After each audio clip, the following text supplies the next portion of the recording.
Hello friends, मी भावना. माझ्या चॅनलमध्ये मी तुम्हा सर्वांचे मनापासून स्वागत करते. कसे आहात तुम्ही सर्व? आय होप तुम्ही सर्व आनंदात असाल. स्वामींच्या कृपेने तुमच्या सगळ्या चांगल्या इच्छा पूर्ण होत आजचा दिवस तुम्हाला खूप छान आणि आनंदाचा जाऊ. 20 मार्चला स्वामींचा प्रकट दिन आहे. आपल्या ब्रह्मांड नायकाचा प्रकट दिन आहे. या दिवशी स्वामी प्रकट झाले होते आणि त्यानंतर भक्तांवर त्यांची कृपा सुद्धा प्रकट झाली होती. तर आज मी तुम्हाला स्वामींच्या प्रकट दिनानिमित्त संक्षिप्त गुरुचरित्र याचं पारायण कशा पद्धतीने करायचं याबद्दलची माहिती देणार आहे. हे तुम्ही संकल्पयुक्त करू शकता. तुमच्या मनात एखादी इच्छा असेल, एखादं काम असेल तुमचं जे होत नाही आहे, किंवा तुम्ही खूप दुःख संकटात फसले आहात, तर तुम्ही हे पारायण करू शकता. याचे नियम अटी काहीच कठीण नाही आहेत. गुरुचरित्र पारायण करणं सगळ्यांना जमत नाही, परंतु संक्षिप्त गुरुचरित्र हे जे संक्षिप्त गुरुचरित्र आहे हे आपण इझिली करू शकतो. तर स्वामींच्या प्रकट दिनानिमित्त आपल्याला याचं पारायण करायचं आहे. 7 दिवसांचं अगदी म्हणजे 20 मिनिटात तुमचं पारायण होणार आहे. 20 मिनिटं तुम्हाला फक्त याला द्यायचे आणि नियम अटी याचे काहीच कठीण नाही. नियम पाळले नाही तरी सुद्धा चालेल. हे पारायण जर तुम्ही केलं तर स्वामींची आणि दत्त महाराजांची कृपा आपल्याला प्राप्त होणार आहे. शेवटी स्वामी समर्थ महाराज आणि दत्त महाराज काही वेगळे नाही, फक्त त्यांची रूपं वेगवेगळी आहेत आणि आपण त्यांची वेगवेगळ्या रूपात सेवा करत असतो. तर आता हे पारायण कशा पद्धतीने करायचं त्याबद्दलची मी तुम्हाला आज माहिती देणार आहे, म्हणून व्हिडिओ शेवटपर्यंत नक्की बघा. तर 20ला स्वामींचा प्रकट दिन आहे, तर तुम्हाला 7 दिवसांचं पारायण करायचं आहे. 14 तारखेला याची सुरुवात करायची. 14 तारखेला तुम्हाला स्वामींच्या किंवा दत्त महाराजांच्या समोर बसायचं आहे. धूपदीप लावायचं, किंवा तुम्ही स्वामींच्या केंद्रात जाऊ शकता. दत्त महाराजांच्या मंदिरात गेलं तरी सुद्धा चालेल. तर तुम्हाला घरी संकल्प करायचा आहे, किंवा तुम्ही मंदिरात करू शकता, केंद्रात करू शकतात. एक नारळ खडी साखर न्यायचं आणि तिथे तुम्ही याचा संकल्प करू शकता. संकल्प करत असताना आपलं नाव सांगायचं, गोत्र सांगायचं आणि तुम्ही कोणत्या इच्छेसाठी हे पारायण करणार आहात आणि त्यानंतर याची सुरुवात करायची. आता याची सुरुवात करत असताना आता या टोटल 7 अध्याय आहेत, फक्त 7 अध्याय, आणि हे 7 अध्याय पठण करायला मोजून फक्त 20 ते 25 मिनिटं लागतात. जास्त वेळ लागत नाही. 20 मिनिटं तुम्हाला द्यायची आहे. तर तुमचा संकल्प वगैरे झाला की त्यानंतर तुम्हाला याची पठणाला सुरुवात करायची आहे.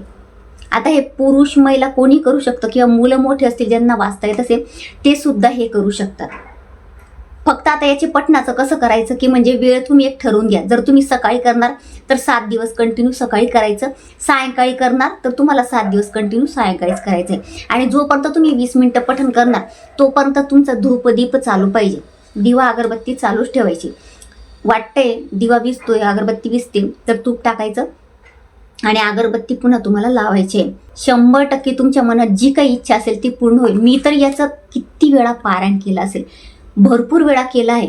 आपल्या मनात जी इच्छा असते ती होतेच पूर्ण. आणि त्यासोबत अजून एक गोष्ट होते, ती म्हणजे हे पारायण जेव्हा तुम्ही करणार त्यानंतर तुम्हाला तुमच्या घरात एक वेगळीच प्रकारची ऊर्जा दिसेल, म्हणजे एक वेगळीच ऊर्जा निर्माण झालेली दिसेल. जर शक्य असेल तुम्हाला तर सकाळी करा. सकाळची जी वेळ असते ती खूप छान असते.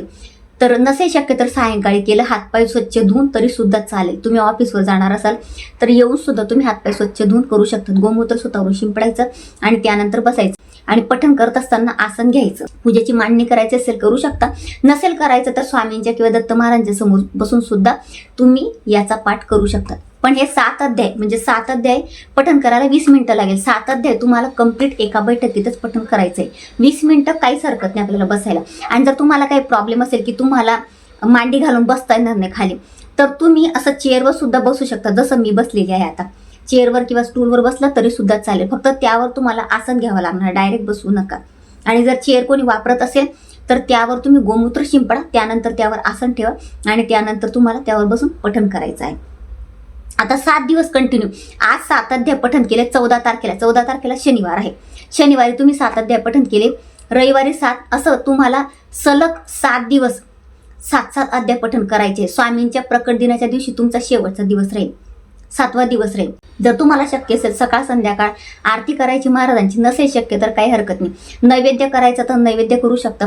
काहीच नाही झालं तर फक्त याचं पठण करायचं. 7 दिवसांचं तुम्ही पारायण करा आणि त्यानंतर मला तुमचे अनुभव सांगा.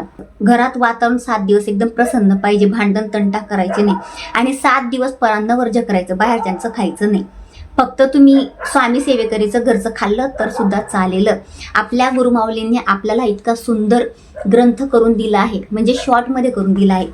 तर शॉर्टमध्ये असेल तरी सुद्धा चालतं, फक्त आपला मनातली श्रद्धा, आपला भाव महत्त्वाचा असतो. पूर्ण तुम्ही श्रद्धेने मनापासून हे केलं तर तुमच्या घरात तुम्हाला अनेक बदल दिसणार आहे. काही तुमचे कामं होत नसतील, तुमच्या घरात कटकटी असतील, तुमच्या घरात पैसा येत नसेल तर तुम्हाला ते पैशांचे मार्ग मोकळे होताना दिसतील. तुमच्या घरात काही क्लेश कल असतील ते सुद्धा दूर होतील. जो याचं पारण करतो त्याच्या आयुष्यातले सगळे दुःख संकट महाराज दूर करत असतात. आणि दत्त महाराज, स्वामी समर्थ महाराज दोघांचा आशीर्वाद तुम्हाला प्राप्त होणार आहे. महिलांनी पिरियडची डेट बघून घ्यायची, मध्ये खंड पाडलेला चालणार नाही. आणि कांदा लसूण वर्ज्य करायची काही गरज नाही. उपवास वगैरे करायची काही गरज नाही. मांसाहार अजिबात करायचा नाही आणि शिजवायचा सुद्धा नाही घरात. जर घरातले लोक ऐकतच नसेल अजिबात, त्यांना सांगा, नसतील ऐकत तर त्यांना बाहेर खाऊ द्या, तुम्ही शिजवू नका.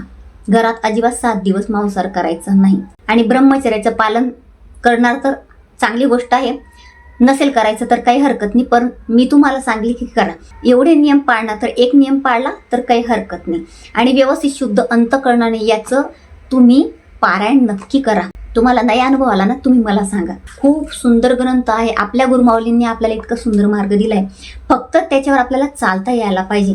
आपण त्याच्यावर चाललं ना तर आपल्या आयुष्यातले सगळे दुःख संकट महाराज दूर करत असतात. बरेच मला कमेंट्स येत असतात, ताई आमच्या घरात वादविवाद होतं, नवरा बायकोचे भांडणं होतात, घरात कुठलंही चांगलं काम होत नाही, सासू सोनांच्या कटकटी होतात, मुलांचा अभ्यासात मन लागत नाही, इतके प्रश्न असतात. म्हणून मी तुम्हाला सांगत असते, मी ज्या तुम्हाला सेवा सांगते, उपाय सांगते तर ते तुम्ही करत चला.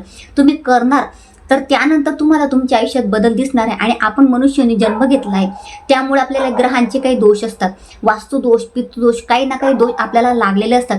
ते लागल्यामुळे काय होतं, आपण काही गोष्टी करतो चांगल्या तर त्या चांगल्या होत नाही आणि त्यामुळे आपल्याला सगळ्या अडचणी येत असतात. म्हणून तुम्ही असे सेवा उपाय करत चला, म्हणजे त्याचा तुम्हाला फायदा होईल. आणि इतरांना सुद्धा हा व्हिडिओ शेअर करा, म्हणजे जास्तीत जास्त लोकांना याचं पारायण करता येईल, सेवेचा लाभ घेता येईल. आणि त्यांनी सेवा केली, त्यांचं पारायण झालं, त्यांच्या मनातली इच्छा पूर्ण झाली तर तुमची सुद्धा होणारच आहे, आपलं सुद्धा होणार आहे. घराघरात आपल्याला स्वामी सेवा पोचवायची आहे. हे कलियुग आहे, आपल्याला हे करायचंच आहे. मी करते आहे, माझ्यासोबत तुम्ही करा. तर बरीच मी माहिती दिलेली आहे, तरी सुद्धा तुम्हाला काही समजलं नसेल तर मला तुम्ही कमेंटमध्ये विचारू शकता. तर अतिशय छोटीशी माहिती ती जी मला तुम्हाला द्यायची होती. जर तुम्हाला माझा आजचा व्हिडिओ आवडला असेल तर व्हिडिओला लाईक, शेअर, चॅनलला सबस्क्राईब आणि आपला भावनाज लाईफस्टाईल या फेसबुक पेजला फॉलो नक्की करा. पुन्हा भेटूया अशाच एका नवीन व्हिडिओसोबत. तोपर्यंत सर्वांना श्री स्वामी समर्थ.